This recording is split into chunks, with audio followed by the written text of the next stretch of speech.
हम लोग तकरीबन एक आध घंटा पहले आए हुए हैं, इनके पिताजी से बात किए। जब तभी से इनके पिताजी का आंसू एक बार भी नहीं रुका है। इनके पूरे परिवार में कोहराम मचा हुआ है कि लोगों को आशंका है कि हमारी बेटी किस स्थिति में है, जिंदा है या मुर्दा है या क्या है, कहाँ है। हम लोगों को इस चीज की जानकारी मिल जाए, कहीं ना कहीं तसल्ली हो जाए। बाकी क्या लगता है, उनके साथ किसी तरह का साजिश वगैरह तो नहीं किया गया है? नहीं, हम बता सकते इस चीज को, कैसे बताया? हम तो आपको व्हाट्सएप चैटिंग भी दिखलाए कि उनकी बेटी किस तरह से मेरी बेटी को प्रताड़ित किया है जी। रिकॉर्डिंग सुनवाई के किस तरह से कह रही है उसकी बेटी जी। हम इसमें क्या बोले? मेरे पास बोलने के लिए कुछ नहीं है। हम तो यही आपसे मांग करेंगे, मेरी बेटी को कहीं से आप लोग ऊपर करवा दीजिए। देखिए इस बेबस और लाचार पिता को किस तरह से जो है, एक तरफ नीतीश कुमार कहते हैं कि दहेज जो है बंद है बिहार में, शराब जो है बंद है बिहार में, लेकिन देखिए दहेज के लोभी पिता कैसे अपने बेटे को बेचने के लिए उतारू हो जाते हैं। दहेज मतलब एक तो जो जुड़ता बनता है बेटी के पिता को, वो उपहार स्वरूप देते ही हैं, लेकिन जहां तक की क्षमता से बाहर की बात अगर किया जाए, इनके पास 3 बेटी है और वो प्रिया, जिनका की घर का जो नाम जो है लक्ष्मी बताया जा रहा है, वो घर की बड़ी बेटी थी। बाकी इनको और 2 बेटी यानी 3 बेटी है और 1 लड़का है, यानी 4। बेटी नहीं मेरा बेटा था, वो बेटी नहीं मेरा बेटा था, घर का मेरा गार्जियन वही था। 10 रुपया मांगने का हमको जरूरत पता तो उसी से मांगते थे। 10 रुपया कहीं से लाते थे, उसी के हाथ में रखने के लिए। वो मेरा काफी विश्वास था, बहुत ज्यादा विश्वास था, बहुत ज्यादा। बेटी ने मेरा बेटा था वो। देखिए किस तरह से इसके प्रिया के पापा जो है फफक फफक कर रो रहे हैं। हम आपके चैनल के माध्यम से चाहते हैं कि हमारी बेटी को आप लोग रिकवरी करवा दीजिए।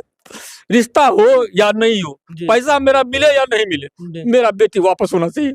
आज आपको एक ऐसे बेबस और लाचार पिता से मिलवाने जा रहे हैं जो खुद जो है अपने बेटी की पहले जो है शादी तय करते हैं और उनके बाद जो है शादी तय होने के बाद सारा चीज जो है खुशी खुशी चल रहा था, सारा चीज होता है, सगाई वगैरह भी होता है। सहरसा का जो है बड़ा होटल में सगाई वगैरह हुआ और उसके बाद सगाई होने के बाद इनके बेटी का रिश्ता इस तरह से बिखरा, तो इनकी बेटी जो है वो सदमा बर्दाश्त नहीं कर पाई और वो अपने घर में जो है एक सुसाइड नोट लिख करके 13 दिसंबर को घर से निकल गई।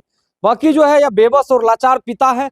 आइए इनसे जानते हैं कि क्या कैसे घटना हुआ जो ये लोग अभी इतना परेशान है।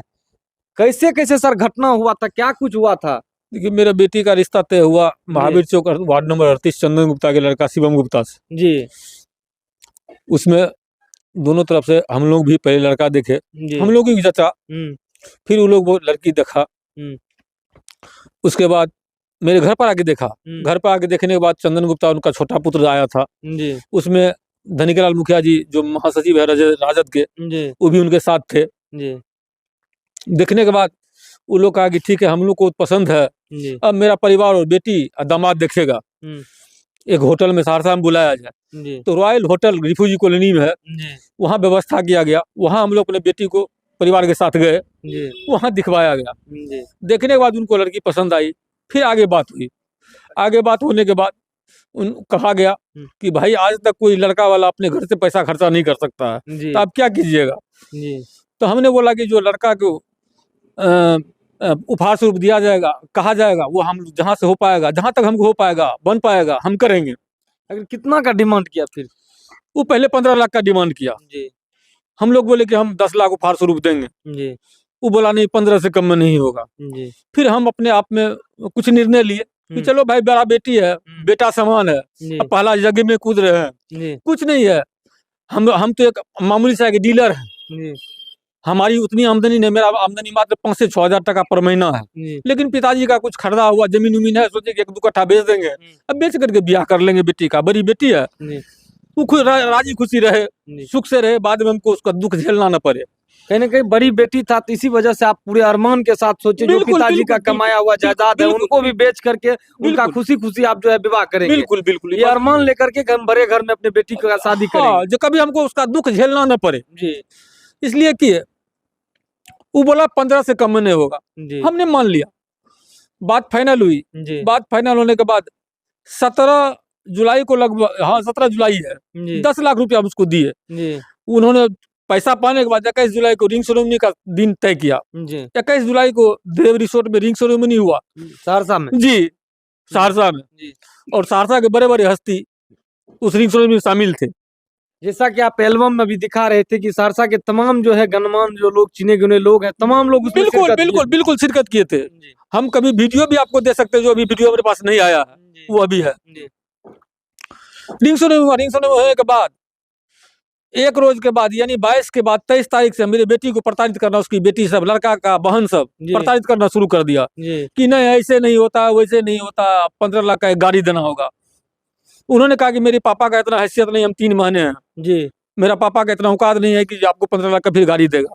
सब माजरा जो है जब रिंग सेरेमनी हो गया उनके बाद को लालच मतलब आ गया, कई लाख का डिमांड जो है कम कर दिए हैं। बिल्कुल बिल्कुल जी जी, तो दुगुना करना चाह रहे थे। तो मेरी बेटी बोली नहीं, मेरे पापा का ऐसा औकात नहीं है जी। फिर उसकी बेटी बोल रही है कि नहीं हम तुमको घी का लड्डू दिए, तुम डालडा का लड्डू हमको दे दिया, ऐसे किया वैसे किया। आखिर उसकी बेटी कौन थी मालिक बनने में? मतलब जब उनके पिता और भाई आकर के लड़की देखे, सारा चीज किए, तमाम लोग जो है रिंग सेरेमनी किए, फिर लड़का का पिता का नाम है चंदन गुप्ता और उनका कहना है कि मेरी बेटी जो है वो मेरी माँ है और मेरी बाप है। एक बेटी इसका नेपाल में रहती है छोटी, जिसका नाम है सिमरन गुप्ता। सबसे बड़ी साथी लड़की वो है जो उन्होंने ही कहा कि ऐसे ऐसे बात है। वो उन्होंने ही मेरी बेटी को मोबाइल पर के व्हाट्सएप पर चैटिंग करके भरा बुरा कहने लगा, जो कि मैंने आपको दिखाया भी। कहीं ना कहीं आपके बेटी को जो मेंटली टॉर्चर करना स्टार्ट कर दिया गया रिंग सेरेमनी के बाद। जी, उसी वजह से मेरी बेटी प्रताड़ित होना शुरू हो गया। मैंने क्या कहते हैं, फ्रस्ट्रेट होना शुरू हो गया, काफी फ्रस्ट्रेट होना शुरू हो गया, जो हमको कभी शेयर नहीं की। एक बार कभी उसको फोन की उसी 2 रोज के बाद, तो वो फोन को क्या कॉल रिकॉर्डिंग में ले लिया, रिकॉर्डिंग हम व्हाट्सएप पर दे दिया। जब वो हम सुने तो हम भी कहीं ना कहीं विचलित हो गए। विचलित हुए तो हम आके घर में पता किए तो कहा ऐसे ऐसे फोन किया है। उसके बाद जो हमारे राज्य महासचिव हैं धनिक लाल चाचा जी, उनको हम फोन किए तो उन्होंने कहा कि ठीक है हम उसको देखते हैं। देखने के बाद हमको कहा तुम जाओ अपना शादी का दिन उससे मांगो क्या कहते हैं। हम कृष्णाष्टमी के रोज उनके यहाँ गए। उस बीच में कई बार मेरा भाई गया, उनको टाल मटोल देते रहा कि हम 10 रोज बाद, 15 रोज बाद, 20 रोज बाद समय देते हैं। फिर हम लोग 4 आदमी से गए उसने कृष्णाष्टमी के रोज कि हमको शादी का दिन दिया जाए। तो कहा नहीं मेरा बेटा अभी रिश्ता करने के लिए तैयार नहीं है वहाँ। तो हम बोले कि ऐसा क्यों है? तो नहीं मेरा बेटा टेंशन में आ गया, अभी हमने बताएंगे, अभी बेटा मेरा घर में भी रहे, बाहर चला गया, आएगा तब आपको बता देंगे, तब आप आइएगा। उसके 4 रोज के बाद मेरा एक चाचा है नारायण गुप्ता, सहरसा में रहते हैं, जो खास मेरा जी चाचा है दियाद में।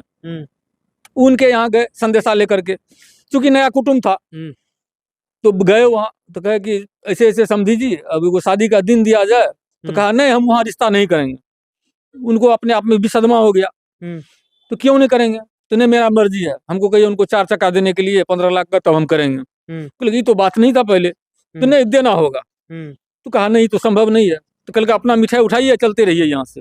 कल का कहा कि नहीं इस तरह से प्रताड़ित मत कीजिए, रिश्ता जोड़े हैं। कल का नहीं अब रिश्ता नहीं रहा तो हम आपका मिठाई क्यों ले, इस तरह से प्रताड़ित किया। उसके बाद फिर हम लोग धनिक चाचा को बोले, धनिक चाचा बोले कि ठीक है हम लोग देखते हैं। फिर आगे बात बढ़ी, आगे बात बढ़ने के बाद 8 दिसंबर को पंचायती हुई इस पर संगम विहार होटल में। संगम विहार होटल में शहर के गण्यमान्य लोग थे, जो सहरसा शहर में है गण्यमान्य लोग। किसका किसका नाम बोले तो हम बोले कि पूर्व अध्यक्ष जिला परिषद के सुरेंद्र बाबू, उमेश बाबू, गुड्डू हयात बाबू, टिंकू जी, नवट्टा प्रमुख, किसका किसका हम नाम ले उतना दिमाग में भी नहीं आ रहा है।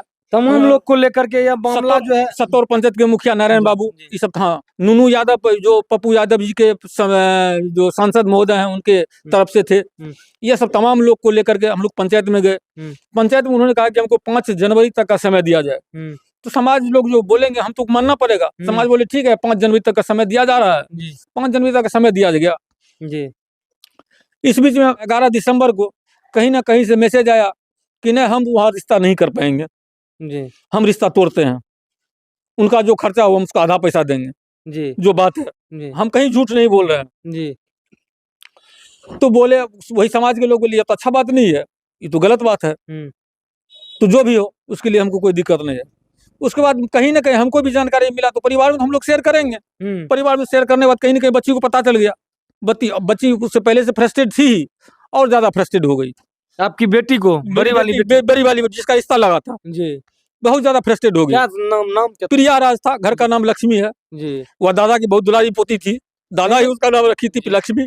सदमा उनके मतलब दिमाग में आ गया बहुत ज्यादा। पहले तो आप फ्रस्ट्रेट चल रहे थे, उसके बाद कहीं ना कहीं हमारा घर में शेयर किया। हमारा उस बीच में 3 रोज बीपी लो हो चुका है, जो समाज के लोगों से भी पूछ सकते हैं, लोकल में डॉक्टर है उनसे भी पूछ सकते हैं आप लोग जी। तो बेटी भी मेरा और फ्रस्ट्रेट होने लगा कि मेरा पापा का तबीयत बार बार बिगड़ते जा रहा है, कहीं ना कहीं पापा मेरा फ्रस्ट्रेट हो रहा है। मेरा बेटी पहले से फ्रस्ट्रेट थी और ज्यादा फ्रस्ट्रेट हो गई। वह 13 तारीख को हम लोग खाना पीना खाए, सब अपने अपने रूम में आराम करने के लिए चल गए। अब वह रात में कब कहाँ निकली सुसाइड नोट एक लिख करके, आज तक पता नहीं चल रहा वो बेटी को। प्रशासन को इस चीज की जानकारी वगैरह दे चुके हैं? हम लोग प्रशासन के यहाँ 14 तारीख को FIR दर्ज करवाए हैं। प्रशासन की ओर से भी आश्वासन दिया गया कि हम लोग अपने स्तर से भी खोजबीन कर रहे हैं, आप लोग अपने स्तर से भी कीजिए। हम लोग भी अपने स्तर से खोजबीन जारी रखे हुए हैं, लेकिन हम लोगों को कहीं पता उता नहीं चल रहा है। हम तो आपके चैनल के माध्यम से कहना चाहेंगे कि आप लोग भी हमको मदद कीजिए। एक बेटी का सवाल है, मेरा पैसा जो गया, पैसा हमको नहीं चाहिए, नहीं मिला। आपको 6-7 महीनों से इस तरह से टाल मटोल बहुत ज्यादा जुलाई से मतलब किया गया जी। और यह जानकारी मतलब धीरे धीरे आपके बेटी को भी लगते गया? कैसे नहीं लगेगा, क्योंकि उनके रिश्ते की बात था। हम कहीं से कुछ आते तो वाइफ से तो शेयर करेंगे नहीं, पर परिवार से शेयर करेंगे जी। वो घर में शेयर कहीं न कहीं शेयर हो जाता है और काफी फ्रस्ट्रेट, बहुत ज्यादा फ्रस्ट्रेट हो गई। और 13 तारीख के रात में सुसाइड नोट लिख के घर से निकल गए जी। अगर सुसाइड नोट आप भी पढ़ेंगे तो आपको भी आंसू आ जाएगा।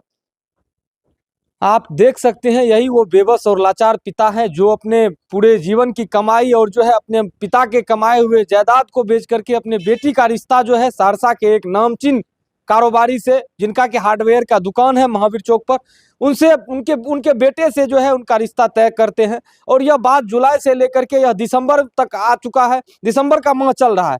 पहले जो है देखा सुनी की बात चलता है, उसके बाद जो है सगाई की बात चलता है। जब सगाई वगैरह हो जाता है, पैसे की देन लेन हो जाता है, सारा चीज होने के बाद जब यह शादी की दिन मांगने के लिए उनके यहाँ जाते हैं, तब जाकर के पता चलता है कि उसमें जो है एक और कार का डिमांड, जो कि 15 लाख की कार का डिमांड बढ़ जाता है।